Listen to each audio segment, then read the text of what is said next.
আজকে আমি অনেকগুলো মরিচ হারভেস্টিং করব। অনেক দিন যাবত মরিচ হারভেস্টিং করা হয় না। আর এত মরিচ গাছে আছে তাও আমি জানি না। আমি দেখি একটা দুইটা, বুঝতে পারিনি যে অনেক মরিচ আছে। এই মরিচ গাছ নাড়াচাড়া করার কারণে এখন দেখি অনেক মরিচই আছে এবং ফাঁকে ফাঁকে অনেক মরিচ লাল হয়ে গেছে। এই জন্য আজকে অনেক মরিচ তুলব। প্রয়োজন হয় না তাই মরিচ তুলি না, মরিচ কিনে খাচ্ছি অনেক দিন যাবত, এই জন্য মরিচ তুলি না। কিন্তু এখন মরিচ গাছে দেখতেছি অনেক মরিচই আছে, তো না তুললে তো এগুলো সবই লাল হয়ে যাবে। লাল হওয়ার কোনো প্রয়োজন নেই আমার। আমি কাঁচামরিচ পেলে ভালো হয়, কাঁচামরিচ আমাদের প্রচুর লাগে রান্নাবান্নার কাজে। এই জন্য কাঁচামরিচ কিনেও খেতে হয়, গাছেরটাও খেতে হয়। তো গাছের মরিচ অনেক দিন খাইছি, আল্লাহ খাওয়াইছে। এখন তো অনেক দিন যাবৎ মরিচ গাছে তেমন মরিচ ছিল না। তো মরিচ গাছ গতকালকে আমি নাড়াচাড়া করছি, আপনাদের দেখাইছি। এখন দেখি না বেশ কিছু মরিচই অনেক বড় বড় হয়েছে এবং অনেক গাছে ফুলও আছে, ছোট ছোট মরিচও আছে গাছে।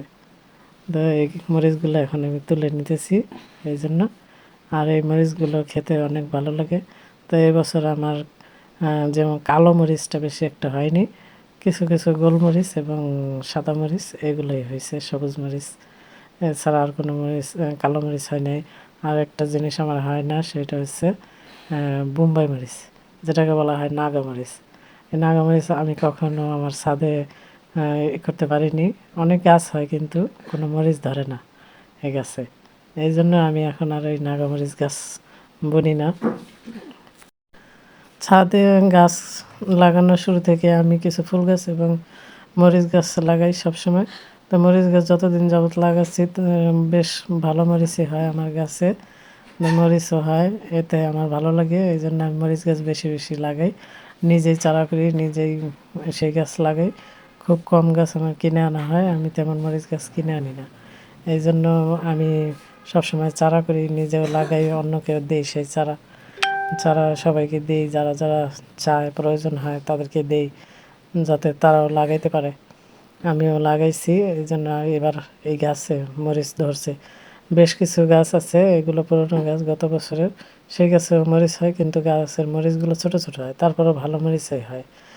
যে পরিমাণ মরিচ হয় এই জন্য আমি গাছ উঠাই না, ফালাই না, এগুলো রেখে দিছি। কারণ এগুলোতে মরিচ ধরে, মরিচ ধরা গাছ উঠাইতে একটু মায়া লাগে। আর যেগুলোতে মরিচ তেমন ধরে নেই সেগুলো আমি উঠে ফালাই দিছি। আর এই বেশ কিছু গাছ আমি রাখছি, প্রায় বেশি না, 4-5টা গাছ আমি রাখছি, আর সব গাছ ফালাই দিছি। আর এই যে নতুন নতুন গাছ লাগাইছি, নতুন গাছে একটু বড় বড় মরিচ হয়, দেখতেও ভালো লাগে, খেতেও ভালো লাগে। এই গাছও আমি চেষ্টা করব 2 বছর 3 বছর যতদিন থাকে ততদিন রাখার। আর যেগুলো ইচ্ছা করে মারা যাবে সেগুলো তো মারাই যাবে, সেগুলো তো রাখতে পারবো না। যেগুলো থাকবে সেগুলো আমি রাখবো, এবার ফেলবো না। চিন্তা ভাবনা করছি এবার রেখে দিব। আর নতুন গাছ লাগানোর জন্য প্রয়োজনের নতুন বেড তৈরি করব। আর এই মরিচ মরিচ থাকলে, যখন মরিচের পুরো দাম থাকে, অনেক দাম, তখন এই মরিচ আমার গাছে থাকে, আমার অনেক উপকার হয় এতে। এই কারণে আমি মরিচ গাছ রাখি। আর গাছ লাগানো আমার একটা শখের কাজ। জায়গা নেই, এই জন্য শখ বেশি একটা পূরণ করতে পারি না। যতটুকু জায়গা আছে ততটুকুর মধ্যে লাগাই।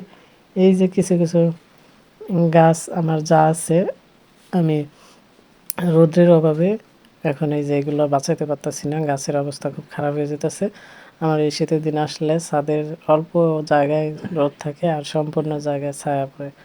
এই জন্য এইখান থেকে ওইখানে, ওইখান থেকে ওইখানে গাছ টানাটানি করতে হয় রৌদ্রে দিতে হয়, কারণ সব গাছেরই রৌদ্রের প্রয়োজন হয়। এই জন্য গাছ শুধু অদল বদল করে করে রৌদ্রে নিই, আবার ছায়া নিই, আবার রৌদ্রে নিই। কারণ সব তো আর একসাথে রৌদ্রে দেওয়া সম্ভব না, রোদ তো কম। এই জন্য আমি সবসময় একটু অদল বদল করি, প্রতিদিনই গাছ নিয়ে কিছু পরিচর্যা করি। তাই এই যে গোলমরিচগুলো ভালো। এই গোলমরিচ গাছটা পুরনো গাছ, এই গাছটা নতুন গাছ না, এটা পুরনো গাছ, তারপর ভালোই মরিচ হচ্ছে। এইটাও পুরনো গাছ, এটা অন্য একটা পাত্রে ছিল, আমি মাটি সহ ধরে পেয়ারা গাছের গোড়ায় রাখছি, এটাতেও মরিচ হচ্ছে। মাশাআল্লাহ বেশ কিছু মরিচে পেলাম এবং কিছু পাকা মরিচও পেলাম। এই পাকা মরিচগুলো চারা করে রাখবো এবং কাঁচা মরিচগুলো আমি রেখে দেব। যে কিনা মরিচ শেষ হলে আবার এই মরিচ খাওয়া শুরু করবো।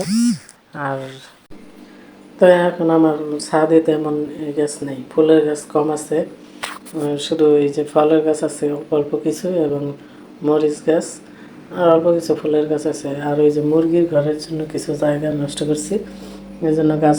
আর মুরগির ঘর যেখানে আছে ওইখানে একটা নারকেল গাছের নিচে, ওইখানে একটু রৌদ্র লাগে না, পুরো ছায়া, এই জন্য মুরগির ঘর বানাইছি ওই জায়গাটায়। ওই জায়গায় কোনো গাছ নেই। ওই পাশ দিয়ে এখন ঘরের ওই সাইডে দিয়ে কিছু হলুদ গাছ এবং কিছু আদা গাছ লাগানো হয়েছে, অ্যালোভেরা গাছ লাগানো হয়েছে, এছাড়া আর কোনো গাছ লাগানো হয়নি। তো আজ এই পর্যন্তই। সবাই ভালো থাকবেন, সুস্থ থাকবেন এবং আমার জন্য দোয়া করবেন। আমার ভিডিওগুলো ভালো লাগলে লাইক করবেন, শেয়ার করবেন এবং ফলো দিয়ে পাশে থাকবেন। সেই পর্যন্ত আল্লাহ হাফেজ।